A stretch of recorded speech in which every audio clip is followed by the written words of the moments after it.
Bismillahirrahmanirrahim. Materi inti kita terkait dengan orang-orang yang dijanjikan masuk surga Firdaus. Di antara orang-orang yang disifatkan sebagai penduduk surga Firdaus dari kalangan orang-orang yang beriman, orang-orang yang khusyuk di dalam sholatnya, orang-orang yang senantiasa menjaga ucapan dan perbuatan dari hal-hal yang tidak berguna dan bermanfaat, dan juga orang-orang yang senantiasa menafkahkan rezekinya, suka berinfak, suka keluarkan zakat, suka bersedekah. Maka dari sini kita lanjutkan pembahasan kita masih terkait dengan pembahasan yaitu bahayanya orang yang kikir, bahayanya orang yang bakhil, bahayanya orang yang medit, melilit, metakil. Bahasa Jawa. Orang yang kikir, orang yang bakhil, orang yang medit, orang yang metakil, berat mengeluarkan hartanya ini. Hati-hati Pak Bugi. Poin yang selanjutnya, selain mereka diberi nasihat oleh Allah, diancam, diperingatkan oleh Allah, membuat hidupnya sulit, sempit, susah, ya. Begitu juga orang yang kikir, bakhil, ini bisa mendorong untuk berbuat jahat, bahkan menumpahkan darah, membunuh orang lain. Dan juga orang yang kikir membuat hidupnya semakin buruk, ya. Dan bahkan hartanya akan diancam nanti pada hari kiamat menjadi ular yang mematoknya di neraka.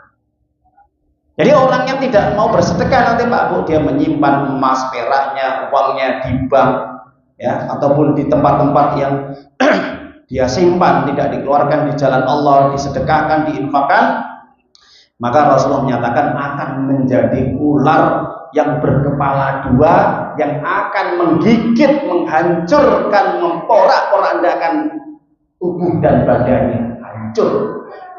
Itulah harta yang dia simpan-simpan, tidak disedekahkan, tidak mau diinfakkan atau dikeluarkan zakat. Makanya Allah turunkan di dalam surat apa? Ali Imran ayat 180. Wala yahsabanna alladziina yabkhaluna bima atahumullahu min fadlihi wa khairul lahum bal huwa syarrul lahum satawaquna ma bakhilu bi yaumil qiyamah walillahi mirasus samawati wal ard wallahu bima ta'maluna khabir. Jangan sekali-kali orang yang bakhil itu mengira bahwa mereka itu mendapatkan sesuatu yang baik apa yang Allah berikan kepadanya. Tidak, itu merupakan keburukan baginya. Nanti pada hari kiamat harta yang mereka bakhilkan, yang mereka kikirkan, tidak dikeluarkan di jalan Allah, tidak diinfakkan atau disedekahkan, maka akan dikalungkan di lehernya atau di badannya. Ini Rasulullah mengatakan harta itu akan diserupakan menjadi ular yang akan melilitnya dan menghancurkan, meremukkan badannya. Dihancurkan, diremukkan, bahkan digigit dengan ular tadi yang berkepala dua. Na'udzubillah. Ya, ini orang-orang yang kikir, Pak. Berat, sedekah itu berat ya. Ayo. Kemudian orang yang kikir itu menjadi penghalang masuk surga. Rasulullah mengatakan, la yadkhulul jannah bakhil, tidak akan masuk surga orang yang bakhil, kikir, ya. Hadis Imam Tirmidzi. Orang yang kikir juga akan tertahan rezekinya, artinya rezeki secara umum, ya. Maka orang seperti ini menyebabkan rezekinya kadang-kadang sempit, ya. Hati-hati Pak Bu, ya. Jadi kadang-kadang kita sempit rezeki kita, sulit untuk mencari pekerjaan, atau mungkin kadang-kadang kita sering, ya, susah dalam hidup kita, kehidupan kita, hati kita juga sempit. Ini penyebab karena kita tidak mau bersedekah atau berinfak. Ini pengaruh juga. Kemudian orang yang kikir dan orang yang bakhil ini disebut sebagai pemutus tali silaturahim, ya. Makanya kalau kita lihat di dalam keluarga, ketika ada seseorang di antara keluarga ini yang mereka tidak mau mengeluarkan hartanya, tidak suka berbagi kepada keponakannya, kepada saudaranya, kepada orang tuanya, ya, kepada siapapun saudara-saudara itu, maka ini bisa terjadi perpecahan, bahkan bisa memutus silaturahim. Pasti nanti akan dirasani Pak Bu, melirit, metakil, kikir, sugih, kaya tapi tidak mau mengeluarkan harta. Setiap ada resepsi, setiap ada perkumpulan keluarga, 1% pun nggak keluar. tapi jalan-jalan ke mall, plesir, healing dan yang lainnya. Tapi untuk memberikan uang saja, sangu, ampau kepada keponakannya, kepada cucu-cucu, kepada saudaranya, kepada bulenya, kepada orang tuanya, atau kepada yang lain, berat. Apa yang terjadi? Retakan hubungan kekeluargaan. Udah putus bisa terjadi. Males besok undang dia. Nah, ini terjadi sering di tengah masyarakat kita. Kikir bakhil ini menyebabkan orang itu berpaling dari petunjuk Allah dan menentang kebenaran. Nah ini, maka Allah Ta'ala jelaskan di dalam surat At-Taubah ayat 76, falamma atahum min fadli bakhilu bihi wa tawallaw wa hum mu'ridun. Yang artinya Allah telah memberikan nikmat kepada mereka dari karunia-Nya, tapi mereka menjadi kikir, bahkan berpaling sambil menjadi penentang kebenaran. Jadi sifat kikir itu Pak Bu, itu menumbuhkan itu sifat apa? Menentang kebenaran. Pengaruh loh Pak Bu. Siapa itu? Contohnya siapa? Korun. Korun itu Pak Bu, makanya kan ada harta karun ini. Nisbahnya kepada korun. Korun itu Pak, orang terkaya di Mesir. Masih saudaranya Nabi Musa alaihissalam. Ada kontrah nasab kepada orang tuanya Nabi Musa alaihissalam. Sebelum dia kaya miskin, minta ya kepada Nabi Musa supaya berdoa pada Allah dikasih rezeki yang banyak. Didoakan oleh Nabi Musa. Setelah didoakan, dia kaya, dia sukses. Yang terjadi apa? Nabi Musa minta kepada Qarun, ya Qarun, belanjakan hartamu di jalan Allah untuk membantu dakwah kita. Apa jawaban Qarun? Oh, cari sendiri. Enggak. Saya tidak akan membantumu. Bahkan terang-terangan, dan saya tidak akan mengikuti dakwahmu. Enggak main Pak. Qarun langsung menentang dakwahnya Nabi Musa alaihissalam. Jadi penyakit kikir, penyakit bakhil itu berpengaruh dalam jiwanya. Dia tidak akan mau menerima nasihat, dia tidak akan menerima petunjuk dari Allah. Bahkan berani menentang perintah Allah. Makanya identik orang yang kikir itu biasanya rata-rata itu kalau dinasehati itu marah-marah. Jelas Pak? Nah itu. Orang kalau dinasehati itu marah-marah, ini indikasi ada penyakit, di salah satunya adalah kikir. Jelas Ibu ya? Pak? Nah ini. Yang selanjutnya, kikir bakhil itu mudah menjadikan orang mengeluh, suka berkeluh kesah, jika ditimpa kesusahan dan banyak masalah, bahkan sampai berani meninggalkan sholat. Ini orang yang kikir, bakhil itu hidupnya itu selalu gerutu, benar ya? Gerutu, nah coba gerutu, berkeluh kesah, ngeluh saja. Urip kok panggah ngene. Kita tahu ya, hati-hati ini pengaruh juga ya. Makanya Allah terangkan di dalam surat Al-Ma'arij surat 70 ayat 19 dan 22. 19 sampai 22. Apa kata Allah? Innal insana khuliqa halu'a wa idza massahu syarru jazua wa idza massahu khairu manu'a. Manusia itu diciptakan dalam kondisi apa? Bersifat suka mengeluh. Apabila ditimpa kesusahan, dia berkeluh kesah. Tapi kalau dia mendapatkan kebaikan harta, dia menjadi orang yang paling kikir. Kecuali mereka yang menjalankan sholat dan menafkahkan hartanya di jalan Allah.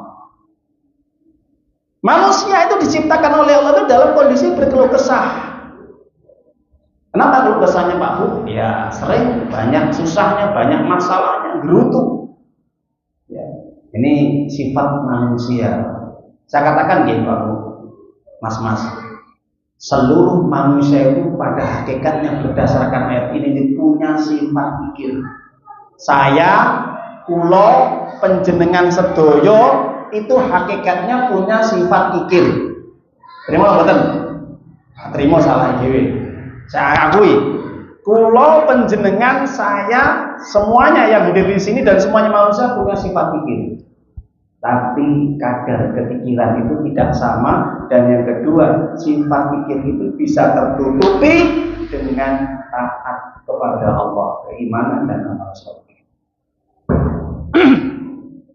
Sifat kikir itu bisa hilang di dalam dirinya, tertutupi dengan amal-amal kebajikan, dengan keimanan. Beda mereka yang tidak beriman, tidak beramal soleh, kadang-kadang sifat kikir semakin kuat, semakin menjadi-jadi, Pak. Ustaz, itu ada orang yang rajin sholat, taat, ngaji, umroh, haji berapa kali, tapi kikir, pripun?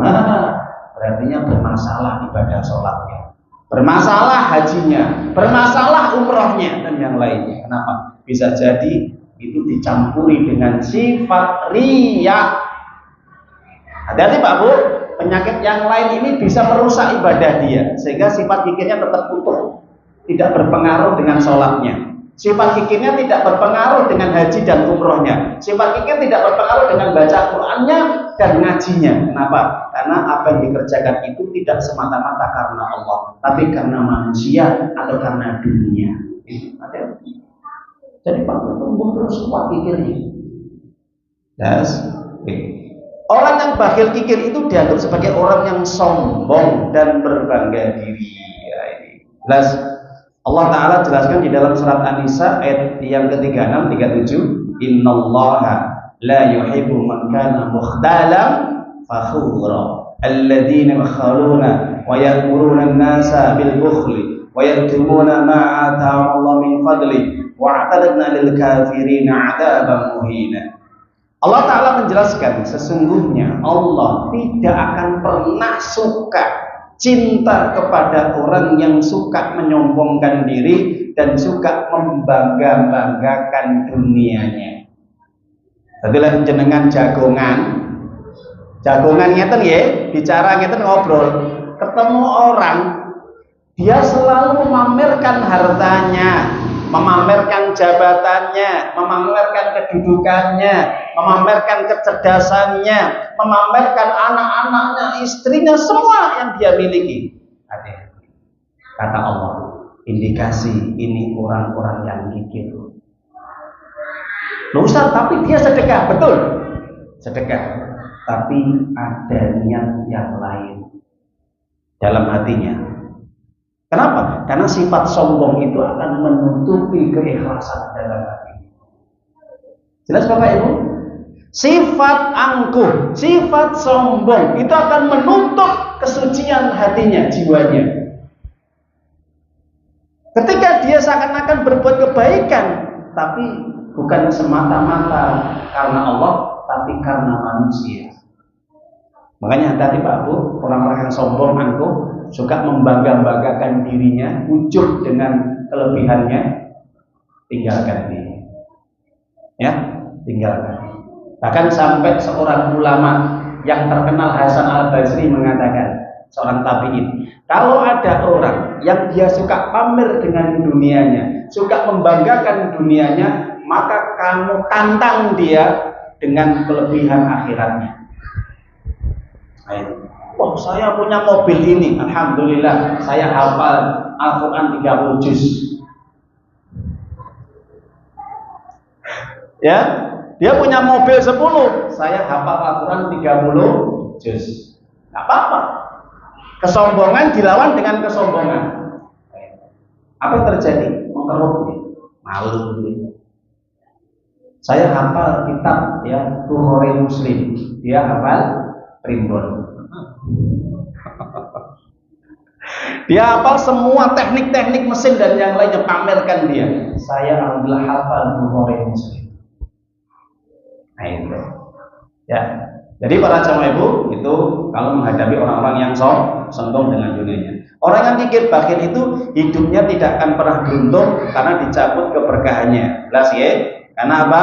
Karena orang yang kikir itu akan menghalangi keberkahan dalam hidupnya. Usahanya tidak diberkahi, keluarganya tidak diberkahi, semua apa yang dimilikinya itu dicabut keberkahannya. Kenapa? Karena penyakit sombong, penyakit kikir, penyakit dengki itu bisa menghalangi keberkahan dalam hidupnya.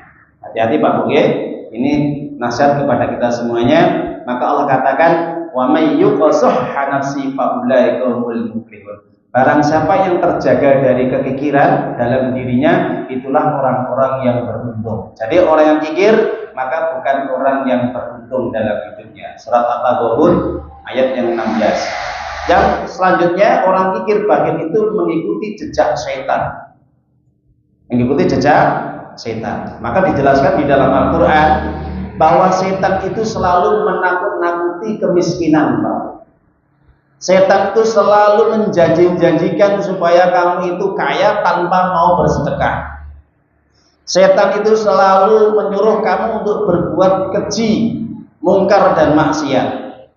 Makanya kalau ada orang mikir itu, nanti ada bisikan, ngapain sedekah? Sedekah membuat kamu miskin. Ya, itu bisikan setan, Pak Bu. Ketika orang pengen bersedekah, ketika orang berinfak, kemudian ada bisikan dalam hatinya, dalam jiwanya, darah miskin, itu setan. Kalau sampai diikuti, dia tidak jadi untuk sedekah atau berinfak, setan sudah menguasai hatinya. Hati-hati Pak. Nah itu. Nah, maka ini penting sekali, jangan sampai masuk bisikan setan. Asyaiton ya'idul faqra wa ya'murukum bil fasya. Setan itu menakut-nakuti kalian terkait dengan kemiskinan dan menyuruh kalian untuk berbuat dosa dan maksiat. Nah, itu di dalam surat Al-Baqarah ayat 268. Semoga bermanfaat. Kita lihat dulu dengan azan. Ya ayyuhalladzina amanu ittaqullaha haqqa tuqatih wa la tamutunna illa wa antum muslimun.